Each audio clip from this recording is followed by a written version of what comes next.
Assalamualaikum warahmatullahi wabarakatuh. Kami dari kelompok 4 yang beranggotakan saya Siti Aminah beserta teman saya Nevita Rahma Aidrisyara. Di sini kami akan membahas mengenai metode-metode tafsir, di mana ada 2 poin pembahasan. Yang pertama adalah pengertian metode tafsir, yang kedua macam-macam metode tafsir, di mana setiap macamnya akan kami bahas mengenai pengertiannya, kelebihannya, kekurangannya, beserta contohnya.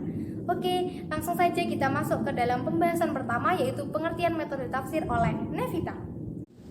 Baik teman-teman, pertama-tama kita akan membahas tentang pengertian metode tafsir Al-Quran. Baik, kata metode berasal dari bahasa Yunani metodos yang artinya cara atau jalan.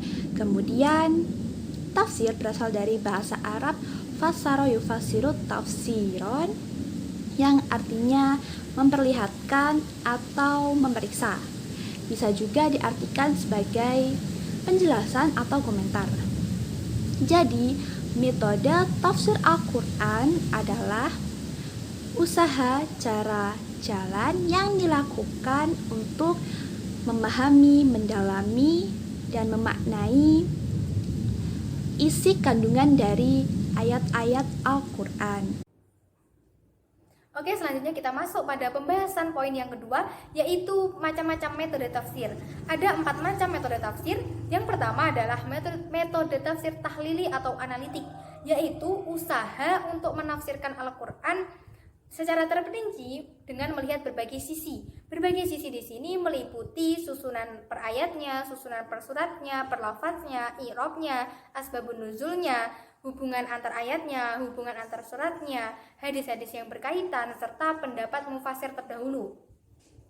Kemudian ada 2 bentuk tafsir dari metode tahlili ini. Yang pertama adalah bentuk tafsir al-ma'thur, yaitu penafsiran dilandaskan pada nas, baik Al-Quran, hadis, maupun pendapat para sahabat.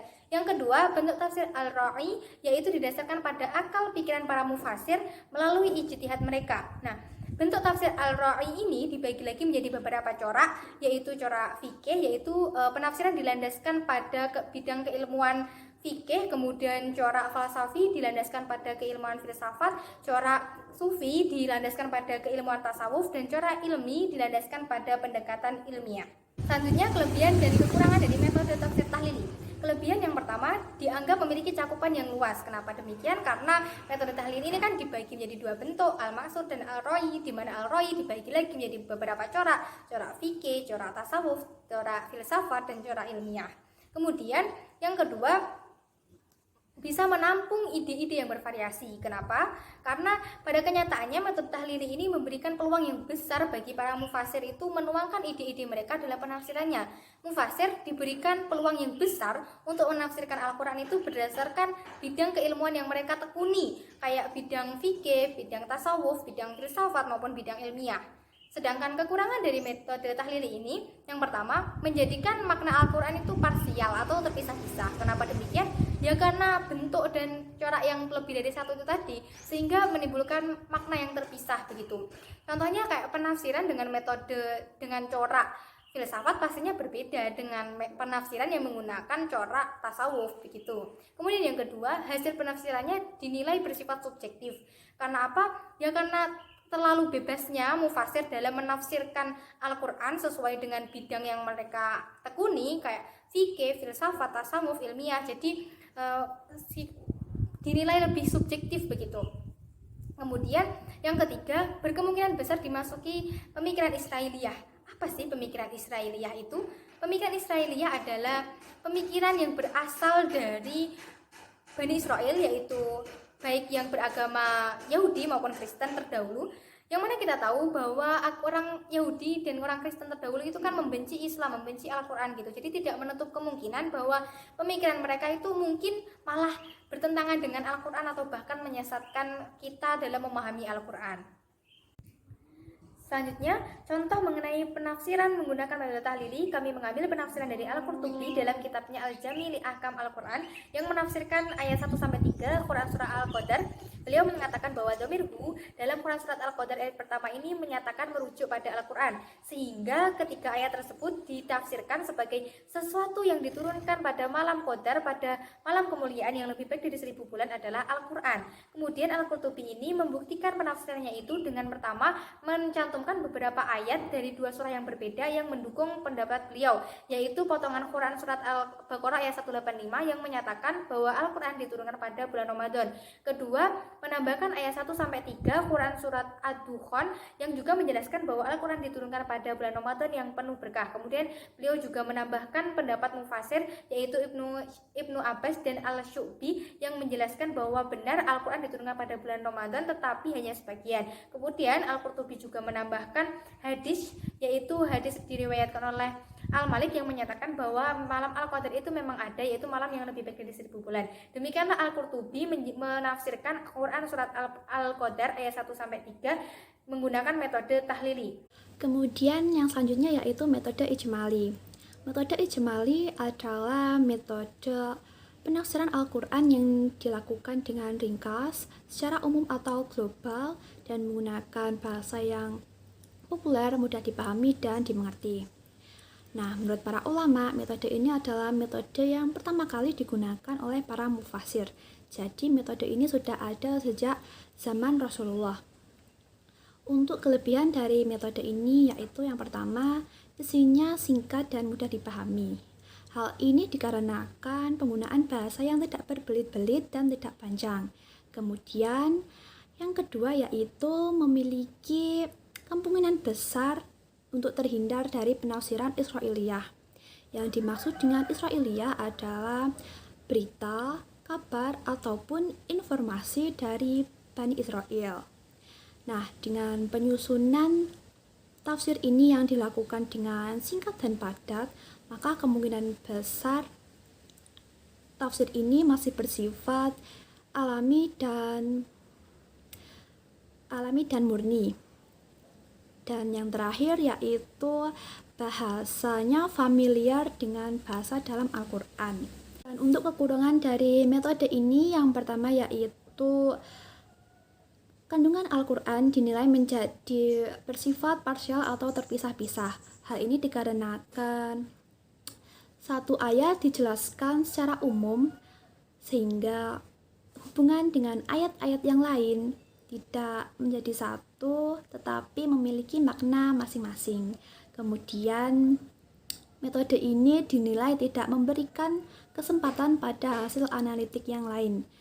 Kemudian contoh dari tafsir ijmali. Nah, untuk contoh ini kami mengambil dari karya Syekh yang berjudul Maralabit. Nah, di sini beliau mencoba untuk menafsirkan surah Yusuf.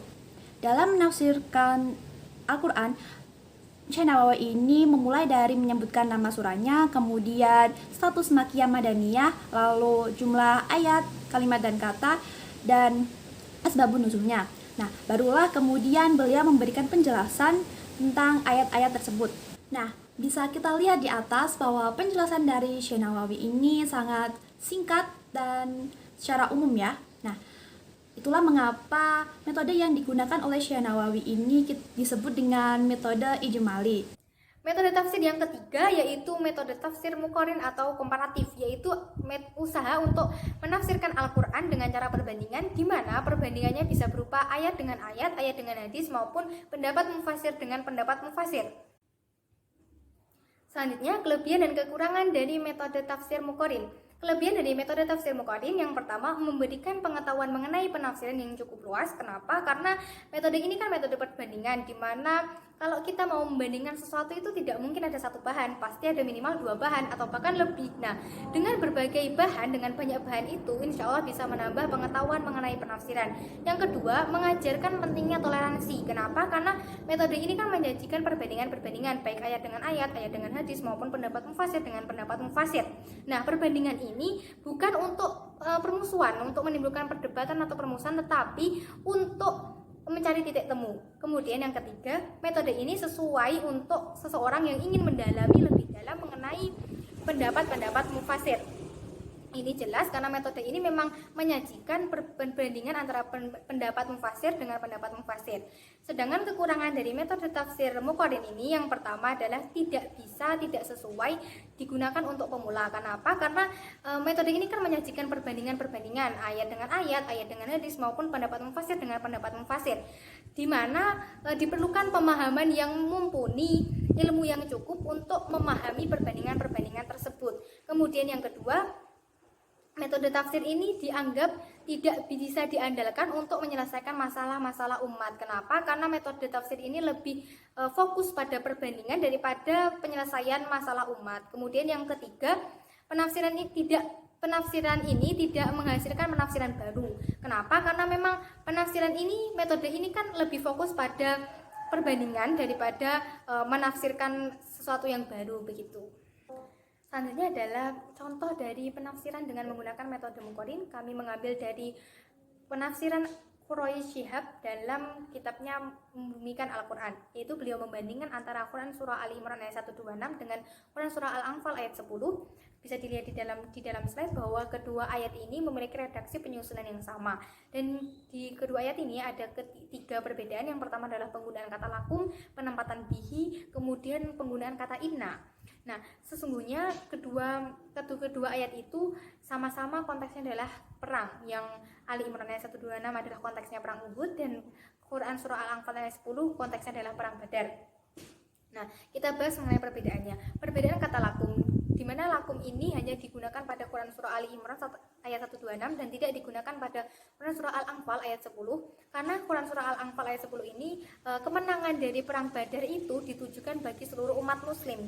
Jadi tidak hanya yang untuk berperang saja begitu. Nah, ini berkebalikan dari Ali Imran ayat 126, di mana di situ berita kemenangan itu hanya ditujukan bagi yang ikut perang saja. Kemudian yang kedua adalah penempatan bihi, di mana di surah Al-Anfal ayat 10 bihinya diletakkan di depan, bihi qulubukum. Nah, bihi ditempatkan di depan ini sebagai penekanan tentang berita kemenangan begitu. Karena diriwayatkan bahwa perang Badar itu dulu kaum muslim itu kekurangan pasukan, kekurangan perlengkapan gitu. Jadi pesimis untuk menang itu pesimis. Jadi kalau di logika itu kemungkinannya kecil gitu untuk menang, sehingga Allah menurunkan surat ini, ayat ini untuk memberikan motivasi begitu, agar menekankan kamu tuh pasti menang begitu. Sedangkan di Quran surah Ali Imran ayat 126 kan bihinya di belakang qulubukum bihi. Jadi ini berita kemenangannya itu tidak begitu ditekankan, karena memang diriwayatkan perang Uhud ini dulu pasukan muslim itu malah lebih banyak daripada pasukannya kafir, kurang lebih 700 orang lebih banyak gitu. Kemudian perbedaan ketiga adalah penggunaan kata inna. Ini juga sama konteksnya seperti penempatan kata bihi tadi, bahwa inna ini kan adanya di Quran surah Al-Anfal ayat 10. Nah, ini menyatakan penekanan bahwa perang Badar akan dimenangkan oleh muslim. Kamu tuh harus percaya gitu, sungguh Allah itu maha perkasa lagi maha bijaksana. Kemudian yang terakhir yaitu metode maudhu'i.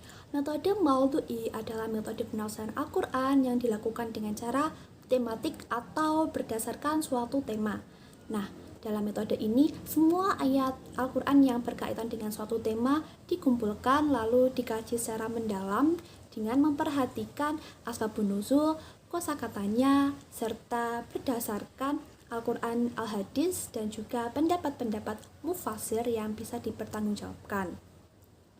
Nah, dalam metode ini juga terdapat dua bentuk kajian. Yang pertama yaitu penafsiran yang menyangkut satu surah, dan yang kedua yaitu menghimpun ayat-ayat Al-Quran yang membahas suatu permasalahan dari berbagai surat dalam Al-Quran. Kelebihan dari metode maudhu'i yang pertama yaitu dianggap bisa menjawab permasalahan-permasalahan berdasarkan perkembangan zaman.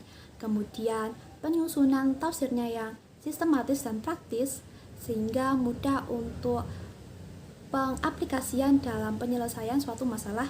Dan yang terakhir adalah memberikan pemahaman terhadap Al-Quran yang utuh. Sedangkan kelemahannya yaitu yang pertama, terjadinya pemenggalan ayat Al-Quran. Contohnya seperti tema sabar dan sholat yang sering kali kita temukan berada dalam satu ayat. Nah, ketika seorang mufasir sedang membahas tema sholat, maka mufasir tersebut hanya mengambil potongan yang menjelaskan tentang sholat saja. Kemudian yaitu pemahaman terhadap suatu ayat menjadi terbatas. Karena metode ini hanya menonjolkan pembahasan satu tema saja, maka tidak menutup kemungkinan bahwa suatu ayat memiliki makna yang lebih. Kemudian contoh dari tafsir maudhu'i. Tema yang dibahas adalah ummiyah bangsa Arab dalam Al-Quran. Seperti yang bisa kita lihat bahwa penyusunan tafsir ini dibuat sangat sistematis, dimulai dengan menghimpun semua ayat-ayat Al-Quran yang mengandung istilah al-ummi di dalamnya. Setelah itu, penafsir memberikan pengertian terhadap kata ummi menurut beberapa ahli bahasa.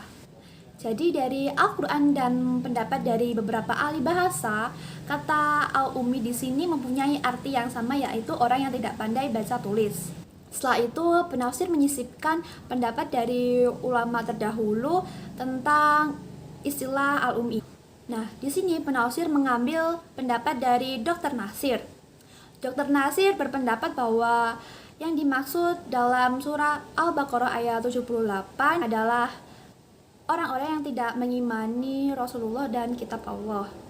Setelah semua data-data dikumpulkan, barulah kemudian penafsir melakukan pengkajian secara mendalam. Nah, bisa kita lihat bahwa pembahasan dari penafsir ini tidak terlepas dari Al-Quran dan Al-Hadis. Contohnya di sini penafsir mencoba untuk menganalisis kembali makna dari surat Al-Baqarah ayat 78. Nah, dari pembahasan yang telah dilakukan, penafsir mengambil kesimpulan bahwa ummiyah bangsa Arab dalam Al-Quran yaitu orang-orang yang tidak pandai tulis baca. Demikian presentasi dari kami kelompok 4 mengenai metode-metode tafsir. Semoga bisa bermanfaat untuk kita semua, dan apabila ada kesalahan dalam teknik penyampaian maupun kekurangan dalam materi yang kami sampaikan, kami mohon maaf yang sebesar-besarnya. Wassalamualaikum warahmatullahi wabarakatuh.